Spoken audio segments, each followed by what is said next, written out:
कि जयराम महतो भाजपा में शामिल होंगे। इस बजट में किसी को ज्यादा फायदा पहुंचाया गया, क्या लगता है फायदा पहुंचाया गया, झारखंड को नुकसान? भारत के लोग ये सोचने से माने बेबस है कि आखिर ये बजट है किसके लिए।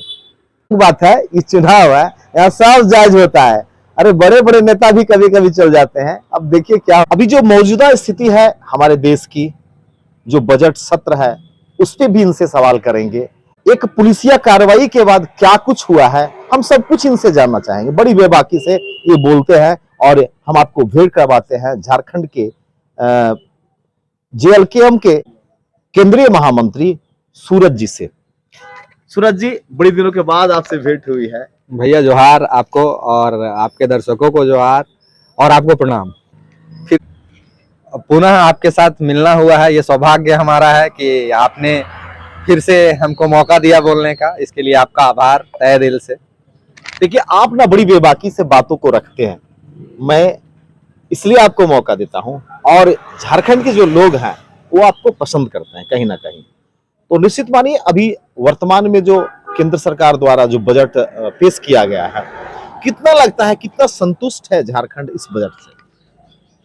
झारखंड नहीं भैया, इस बजट सत्र से जो हमारे वित्त मंत्री निर्मला सीतारमण जी ने जो बजट पेश किया है वो कहीं ना कहीं झारखंड ही नहीं पूरे भारत के लोग ये सोचने से माने बेबस है कि आखिर ये बजट है किसके लिए। ये बजट किसके लिए है, जरा मैं आपको एक तथ्य बताता हूं, जरा समझिएगा। अभी वर्तमान की स्थिति है कि आज से लगभग जब आप 5 साल पीछे जाते हैं या 7 साल 8 साल पीछे जाते हैं तो शेयर मार्केट का नाम सुने होंगे। शेयर मार्केट को लोग जुआ समझता है, जो लोग नहीं जानते थे इस विषय में। और भारत में एक अनुमान लगाया जाता था कि भारत के मात्र 3% ही लोग हैं जो शेयर मार्केट में इन्वेस्टर के तौर पे हैं। ये एक अनुमान है, अपनी पूंजी लगाते हैं। जी बिल्कुल, इन्वेस्टर हैं, हाँ निवेश करते हैं। तो पिछले कुछ सालों में जब सोशल मीडिया एक्टिव हुआ और कुछ माने तरह तरह के वीडियो, तरह तरह के चीजें जब आने लगी, जब लोग जागरूक हुए तो क्या हुआ कि बैंक का इंटरेस्ट कम होने की वजह से लोग अच्छा मुनाफा के लिए शेयर मार्केट की तरफ रुख किए, इन्वेस्ट करने के लिए शुरू किए। तो जरा सोचिए कि जब शेयर मार्केट के लिए भारत में एक अच्छा तबका उठ के शेयर मार्केट की तरफ चला गया, तो जो शेयर मार्केट की तरफ चला गया वो तबका, तो झारखंड हो या फिर बिहार हो या भारत के अन्य राज्य हो, सभी जगहों से ये स्थिति बनी।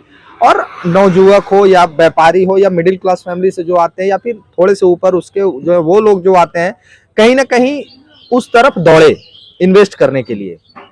अब सोचिए कि यहाँ पे टैक्स नहीं था, अब क्या कर दी सरकार कि सरकार को दिख गया कि अब लोग यहाँ पे पैसा लगा रहे हैं, तो क्या किया जाए, यहां भी मारो टैक्स, यहां भी पैसा इनसे लो। अब सोचिए किस एक घर बसा नहीं और सरकार लूटने के लिए तैयार है, उजाड़ने के लिए। हाँ उजाड़ने के लिए तैयार है। उजाड़ने के लिए नहीं, इसको बोलिए उजाड़ना बोलते हैं जिसमें किसी को लाभ नहीं पहुंचे। माने घर बना हुआ इसको हम तोड़ दिए, उजड़ गया, तो हमको तो लाभ नहीं पहुंचा। लेकिन अगर इसको बना हुआ है और इससे हम आय वसूल रहे हैं तो हम इसको लूट रहे हैं। वही हाल अभी वर्तमान की सरकार की है। शेयर मार्केट में इन्वेस्टर के ऊपर भी 12% का टैक्स इन्होंने लगा दिया। विशेष मैं टिप्पणी नहीं करना चाहूंगा, काहे कि मैं विशेष रूप से उसको पढ़ा नहीं हूं, देखा नहीं हूं। जब मैं इसको विशेष रूप से पढ़ लूंगा, देख लूंगा, तो मैं और आपको विस्तृत में जानकारी आने वाले समय में आपको बताऊंगा कि किस माध्यम से कैसे इन्होंने आम जन को छला है। देखिए, कई मामले हैं, कई वस्तुओं पर अधिक प्रश्रय दिया गया है, कई राज्य है जिनको ज्यादा प्रश्रय दिया गया है।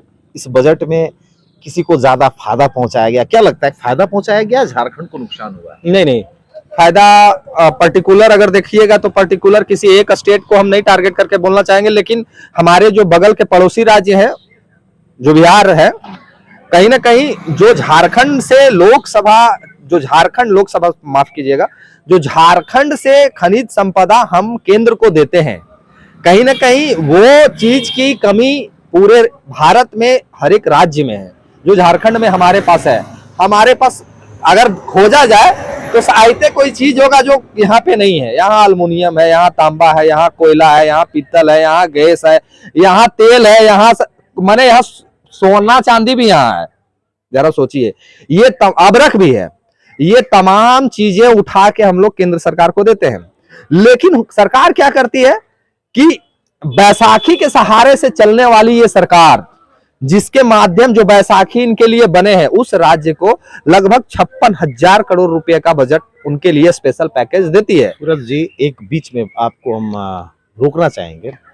सूरज जी, एक गार्जियन जो होता है, वो गार्जियन सभी घर के जितने परिवार है सबको देखता है, तो यही ना कर रही है सरकार, सभी को, चाहे वो झारखंड हो, छत्तीसगढ़ हो, बिहार, बंगाल, सबको देख रही है, इसलिए सबको दे रही है। बिल्कुल।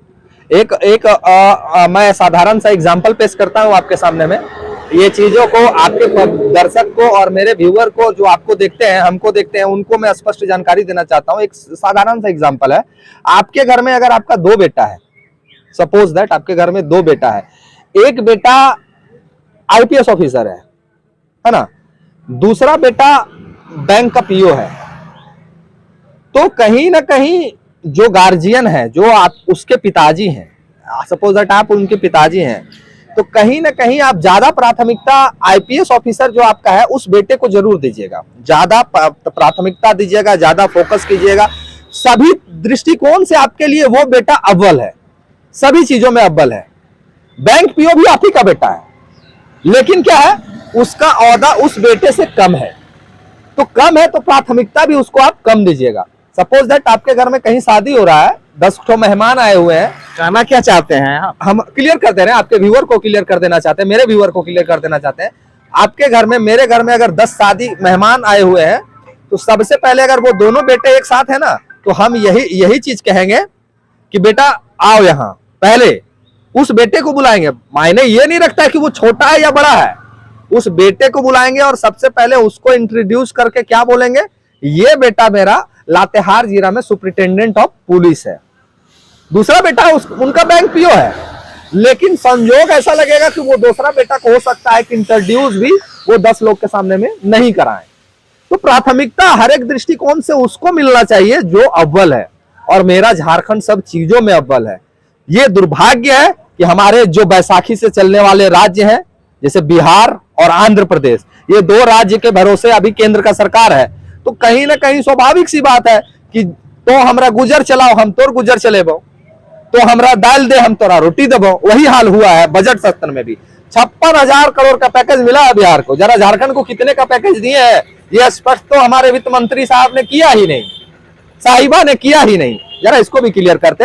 अब रही बात कि आपने कहा कि किसी चीज को सस्ता कर दिया और किसी चीज को महंगा कर दिया, नो डाउट। इलेक्ट्रिक कार को महंगा कर दिया, सस्ता कर दिया, और ये जो अभी देखिए, थोड़ा सा हम कैमरा महोदय से कहेंगे, ये प्लास्टिक की टेबल ये टूट जाएगी तो वो आम जन तुरंत दुकान से टेबल लाने जाएगा, काहे कि उनको ग्राहक इस पे बैठ के वो सुविधा देते हैं।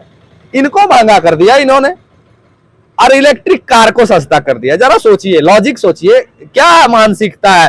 प्लास्टिक से बने चीजों को जो रोजमर्रा के जिंदगी में यूज होना है उसको इन्होंने महंगा कर दिया, और इलेक्ट्रिक कार को सस्ता कर दिया।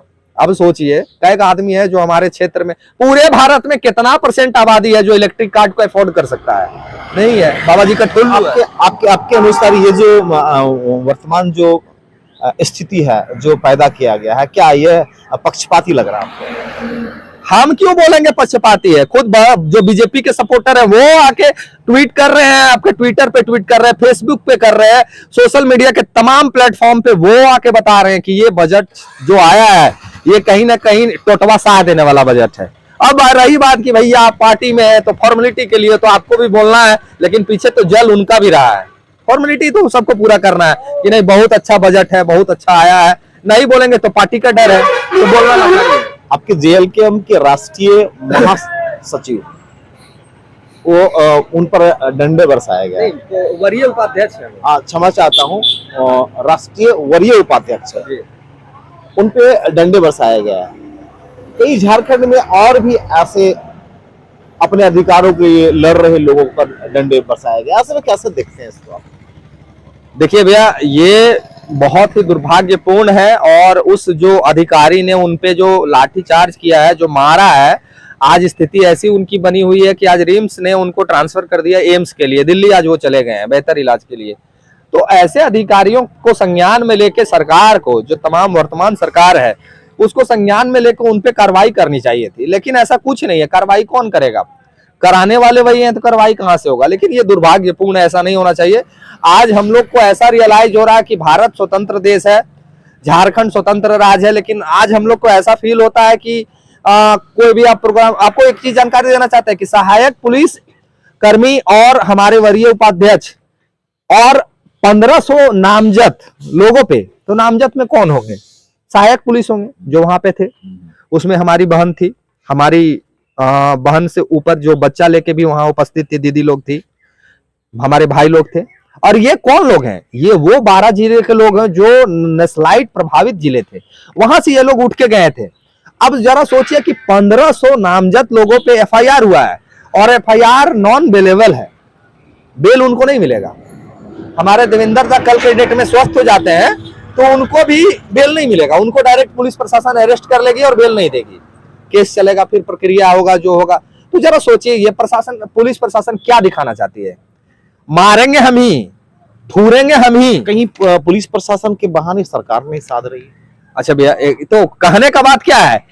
आखिर पुलिस प्रशासन को कंट्रोल कौन कर रही है? सरकार। पुलिस प्रशासन को आदेश कौन दे रही है? सरकार। चाहे सुप्रिंटेंडेंट ऑफ पुलिस हो, चाहे डीसी हो, चाहे एसपी हो, चाहे अन्य डीआईजी हो, आईजी हो, कमिश्नर हो, आखिर आदेश तो वहां से हो रहा है। कमिश्नर को आदेश आपका हेमंत सोरेन से आ रहा होगा, तो कहीं ना कहीं सरकार ही कंट्रोल कर रही है। तो जरा सोचिए, मार भी रहा है, भगा भी रहा है, प्रताड़ना भी कर रहा है और ऊपर से केस भी कर रहा है कि तुमको जेल में जाना होगा। तो झारखंड ये राज्य जब स्वतंत्र राज्य होने के बावजूद यहाँ पे ऐसा फील होता है कि हम गुलामी में जिंदगी को जी रहे हैं। तो जेबी केसेस कोई पार्टी, जेबी केसेस कोई संगठन नया काम नहीं कर रही है। इसमें जागना तमाम झारखंडियों को है, जो अपने झारखंडी को, कहने का मतलब है कि अब हम झारखंडी बोलेंगे ना तो कुछ लोग जो बिहार से आके यहाँ बसे हुए हैं, जैसे कहने का मतलब है कि बहुत सारे लोग हैं जो यहाँ लगभग 100 बरस से रह रहे हैं। अब जरा सोचिए कि 100 बरस से कोई आदमी यहाँ रह रहा है और हम झारखंडी का बात करते हैं, तू अपने आप को झारखंडी नहीं समझता है, तो कितना बड़ा महामूर्ख का परिचय दे रहा है। आप 100 साल से यहाँ हैं, आपके पिताजी यहाँ रहे हैं, आपके दादाजी यहाँ रहे हैं। सूरज जी, थोड़ा सा हम आपको रोकेंगे और एक बड़ा सवाल जो पूरे झारखंड में तैर रहा है, बड़ी जोरों से तैर रहा है और राजनीतिक सरगर्मी बढ़ी है उससे, कहीं ना कहीं एक मैसेज लोगों में आ रहा है कि जयराम महतो भाजपा में शामिल होंगे। नहीं, बिल्कुल नहीं।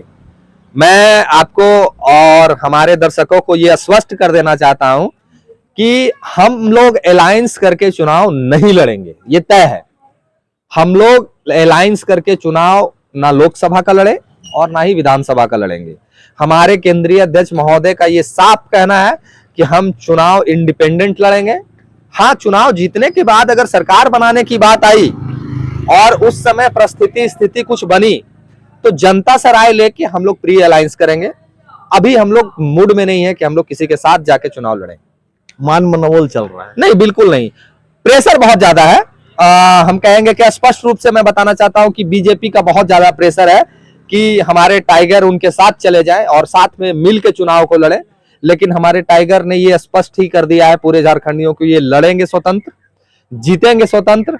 बाद में सरकार बनाने की बात आई और हमारी भावनाओं का कदर करके अगर वो सरकार बनाने का बात करिए, झारखंडियों की हक की बात रख के सरकार बनाने का बात किए, तो हम लोग गठबंधन में जाएंगे, अन्यथा हम लोग नहीं जाएंगे।